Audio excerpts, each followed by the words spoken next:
మీలో ఉన్నటువంటి ఏవైతే కుసంస్కారాలు ఉన్నాయో ఒక్కొక్కటిగా బయటకు తోసులేపడతాయి. ఆ తోసులేపడినప్పుడు ఏమవుతుందంటే స్వచ్ఛత అనేది బయటకు వస్తుంది.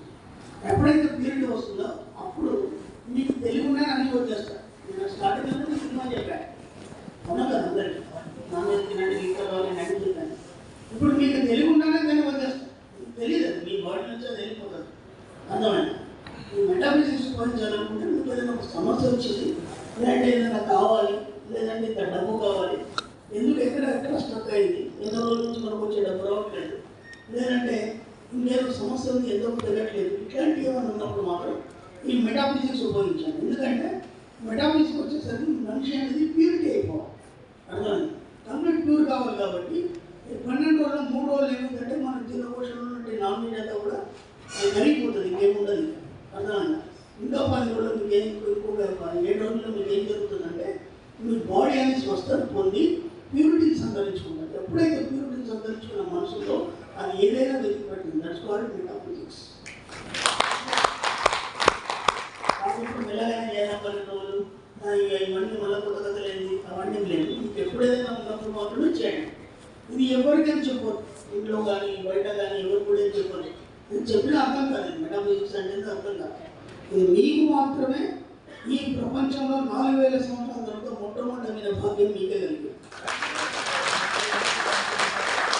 ఇంత గొప్ప సబ్జెక్ట్ నేను చెప్పింది పొందే ఈ సబ్జెక్ట్లో మీరు అన్వేషణ చేస్తున్నప్పుడు మీ యొక్క వ్యక్తిత్వం ఏది, మీరు ఎంత ఉన్నట్టు స్థాయికి వెళ్తారు, మీ యొక్క జీవన విధానం మార్పులు ఎలా వస్తాయి.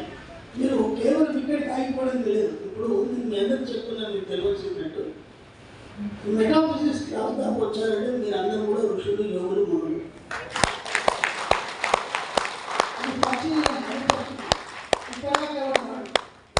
ఎవరు రాడు అంటే నా దగ్గర ఒక పిల్లాడు వచ్చాడు, రోజు నా ఇంటికి వచ్చాడు.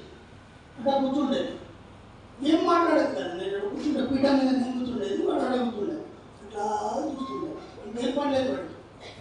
6 రోజులు అయింది, 10 రోజులు అయింది. ఓకేనా? అట్లా నిలవలేదు.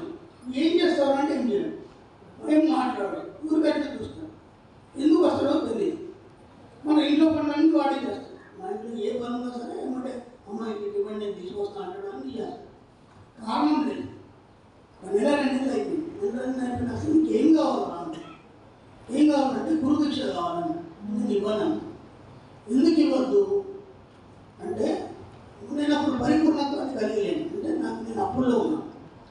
గురుదీక్ష చేయాలంటే గురువుకి ఏమేమి ఉండాలో ముందు అర్హత కలిగి ఉండాలి. వాడు ఫస్ట్ గురుదీక్ష ఎవడైతే ఇస్తాడో ఆ గురువుకి అప్పులు ఉండదు. ఫస్ట్ బయట గుర్తుంచుకోవాలి.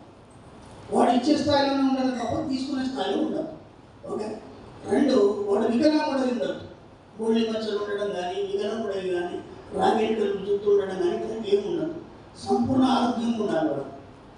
అప్పుడు నా దగ్గర ఫస్ట్ డబ్బు లేదు, నేను కట్టే దరిద్రాన్ని వస్తున్నాను. ఆ టైంలో ఇస్తే వాడి దరిద్రుడు మారిపోతాడు. అర్థం. ఆ తర్వాత వాడికి ఒక కొడుకు కలిగి ఉండాలి. నాకు అప్పుడే కొడుకు ఉంటాడు. వాడి దరిద్రమో లేకపోతే నా దృష్టమో తెలియదు. అప్పుడే కొడుకు ఉంటాడు. ఖచ్చితంగా కొడుకు ఉండాలి. కేవలం బిడ్డలను కూడా గుర్తుంచుకోవడానికి లేదు. ఇట్లా కండిషన్ ఉన్నాయి కొన్ని. అర్థమైందా? 4వది ఏంటంటే గురువులలో భ్రష్ట గురువులను ఉంటారు.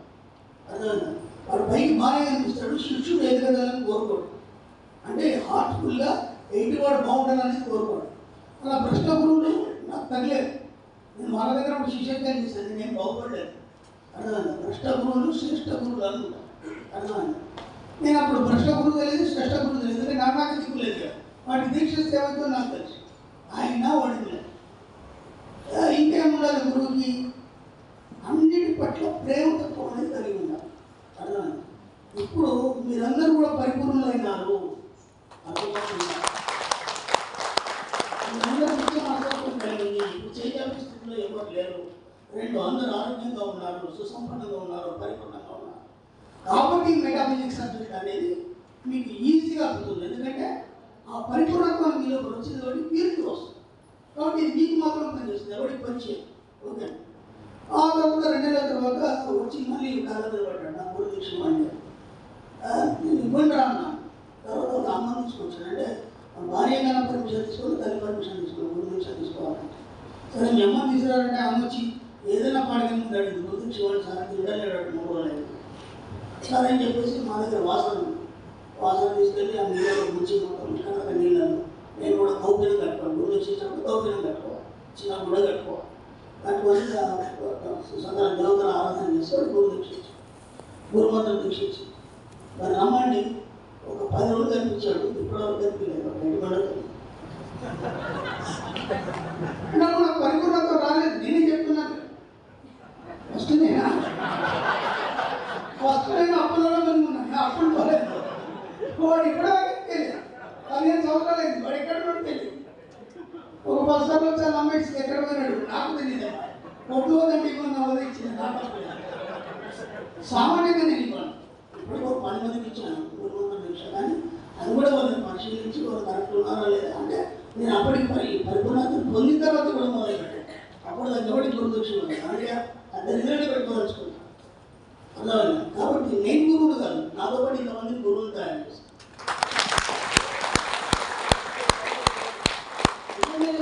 ఈ స్థాయి ఏంటంటే ఒక ఋషి, ఒక యోగి, ఒక తపస్వికుడు స్థాయి. ఎందుకంటే దాదాపు 6 నెలలు కఠిన సాధన చేశారు. ఏదైనా డబ్బు సంపాదించడం ఉంది, ఎంతో సాధించారు. ఇది ఇంకా వేరే ఆలోచన లేవు, దేని మీద పెట్టలేదు. ఏ దాని మీద అయితే ప్రధానంగా దృష్టి పెట్టి ఎవడైతే ఉంటాడో వాడే దృష్టి. చెప్పండి, డబ్బు సంపాదించడం తప్ప ఇంకా వేరే ఆలోచనలు ఉన్నాయి.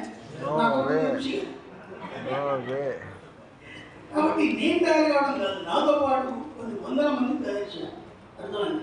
అది నా ఉద్దేశం. ఎప్పుడు నువ్వు గురువుగా ఉండదు.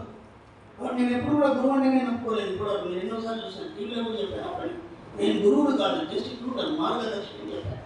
అర్థమైంది. మార్గదర్శకం ఏమంటావు, వాడు చెప్పుకుంటే వెళ్ళిపోతాడు, ఒక దగ్గర స్థిరంగా ఉంటాడు. అర్థమైంది.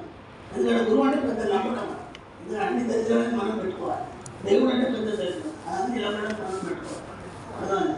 మీరు ఎవరు కూడా గోశాలను పెట్టడం కానీ, అనాథాశ్రమాలు పెట్టడం కానీ, ఇలాంటి పీఠాలు పెట్టడం ఇలాంటి పనులు చేయకండి. సేవా కార్యక్రమాల్లో మీకు ఎవరైనా సేవ చేయాలనిపిస్తే అకౌంట్లో కొట్టండి. అంటే మన స్టూడెంట్స్ ఇద్దరు కూడా చదివాం. నేను వృద్ధాశ్రమం పెట్టాలనుకున్నాను, నేను గోశాల పెట్టుకున్నాను. సంక్రాంతి చాలా మంది చూశాను. అర్థమైంది.